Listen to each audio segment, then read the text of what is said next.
Alright, folks, after freaking upteenth attempts to use my sharing software and having it continue to crash, I'm beyond frustrated. We're gonna do this old school. Sorry, I will include the article I'm reading to you in the description. Welcome to the episode of Spilling Tea. My name is Tiffany Daniels, and today we are talking Elon Musk, and for once, not the nameless one. Ooh, what could this be about? Maybe he's prejudiced against people like me and feeling that we need to be fixed with his Neuralink brain chip. None of us asked, by the way, Elon. None of us asked. Sorry if I don't look the best right now. I'm looking forward to the end of Lent so I can finally start putting on makeup again and forgive the bad hair day. Moving forward. Alright, I'm gonna get this pulled back up here. This article we are going over today is brought to you by Mashable.com, and it is published by Marcus Gilmer. And it is Elon Musk's comments on autism prove he should not podcast. Another podcast, another example of Elon Musk opening his mouth and stepping in it. This time, as noted by Business Insider, it was Musk's appearance on Lex Fridman's artificial intelligence podcast that resulted in some backlash for the Tesla and SpaceX chief.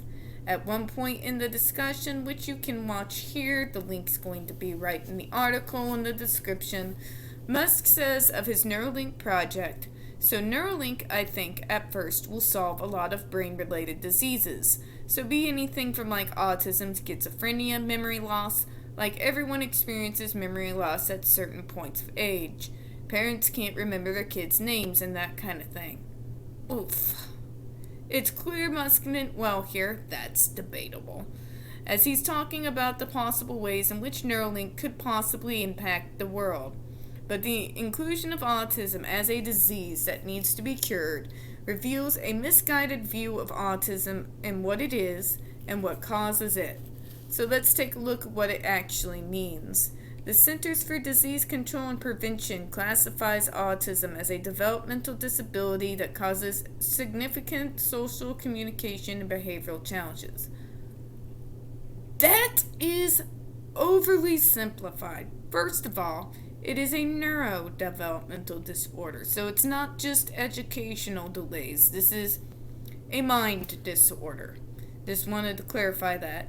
And it also includes significant sensory issues, food issues, the list goes on. Meanwhile, autism advocacy organization Autism Speaks expands on that, and I can't believe I'm agreeing with those bastards about anything ever. But anyways, autism refers to a broad range of conditions characterized by challenges with social skills, repetitive behaviors, speech, and nonverbal communication. It also notes autism is a spectrum disorder that most influenced by a combination of genetic and environmental factors. The UK's National Autism Society is even more succinct, noting, "Autism is not an illness or disease and cannot be cured." The idea that autism can be cured is tactically suggesting it should be cured, attaching a stigma to those diagnosed with the disorder. So for Musk to suggest it should be cured is to suggest there is something wrong with people with autism. Thomas W. Fraser II, PhD and Chief Science Officer at Autism Speaks, told Mashable via email, "Everybody's person's experience with autism is entirely unique, and just as there is no single autism, there is no cure. We believe that each person with autism should have access to personalized resources, therapies, and/or treatments that best meet their unique needs." This isn't Musk's first run-in with trouble from a podcast appearance. When he was on Joe Rogan's podcast in the fall of 2018, he smoked weed, which led to a bit of a PR mess that prompted NASA to conduct a workplace culture review at SpaceX. Musk is also currently embroiled in a lawsuit over calling a critic of his Thai soccer team rescue plan a pedo guy, something he's since tried to brush off as a schoolyard insult with no teeth behind it. Clearly, Musk should stay off podcasts and Twitter for now, whether he's stoned or not. Alright, let's talk about this. Obviously, this guy has no conception under God about what autism is or the sciences behind it. It is not a one quick fix, and there is no smoking gun. As it is a spectrum disorder, it affects each individual differently. That being said, none of us in the autistic community asked for nor wanted his technology to fix us. This is another example, folks, of some high-off billionaire who wants to view us not as human beings, but as a classic puzzle piece, people who are basically that we are problems to be fixed. Well, I got news for Elon Musk. I don't need to be fixed. I am not a problem, and I'm sure as hell not a disease. The fact of the matter is, what people like Musk doesn't realize is that without us, people like him wouldn't even have a career, let alone his billions of dollars.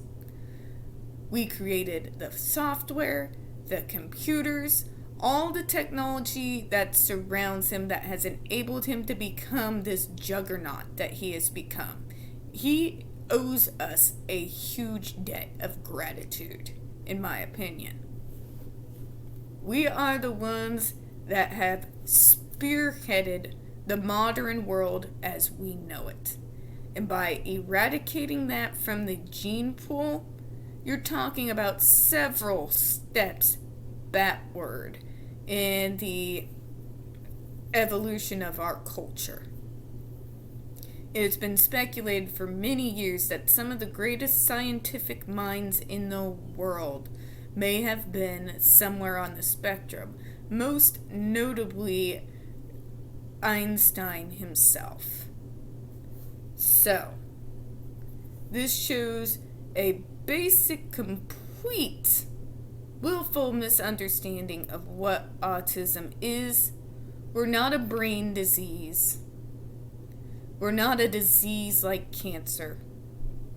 And autism, believe it or not, is not separate from who we are. I don't carry autism with me in my hand purse. It's what people like this want is a world with all the advantages that people like me provide without having to deal with us. They don't like how we think. They don't like how we interact. They don't like the inconvenience of providing freaking accommodations so we can do what we do best. Here's the thing. None of us take too kindly to folks like Elon who want to eradicate us. And we are tired of this mentality that people like us should not exist. We're not changelings. There isn't a normal child or adult hiding behind the autism. We're not the boogeyman. What we are the providers of all this fine technology that you all enjoy today. Okay? And we shouldn't have to cater or mask every time we go in public to our own extreme exhaustion simply to make people like him more comfortable. You wouldn't ask anybody else who's a minority to do that, so why should we have to? Here's the thing about people like Elon that he should know. Our memories are long. We do not forgive, and we do not forget. If you don't believe us, go ask the Judge Rotenberg Center. I don't want a brain chip taking away from me the very things that make me me. And that is the consensus across the autistic community board. You are picking a fight with millions of people across the world. We don't want more awareness. What we want is more acceptance, more inclusion, more integration, and for God's sake, we want society to meet us halfway. We shouldn't have to change everything about ourselves every time we walk out the door to make everyone else more comfortable. Alright, folks. That's all I got for this afternoon. I do appreciate your time. Please share this all over social media. This is ableism at its finest, folks. And none of us are going to forgive. I won't get into it. But anyways, hit the like button, hit subscribe. Don't forget to hit the comments, and please share on all your social media platforms. Again, I apologize today for the failure of my software to do what I am paying for it to do. And sorry I had to do this old school, but I just thought this was too important to get out today than to wait on. So please take a look at the article. Take a look at all the links included into the article. Now, as always, folks, we don't get that many views on this channel. So, watch, like, please get it out there. I appreciate your time this afternoon, and as always, here at Spilling Tea, we do hope that you have a good one. Bye-bye.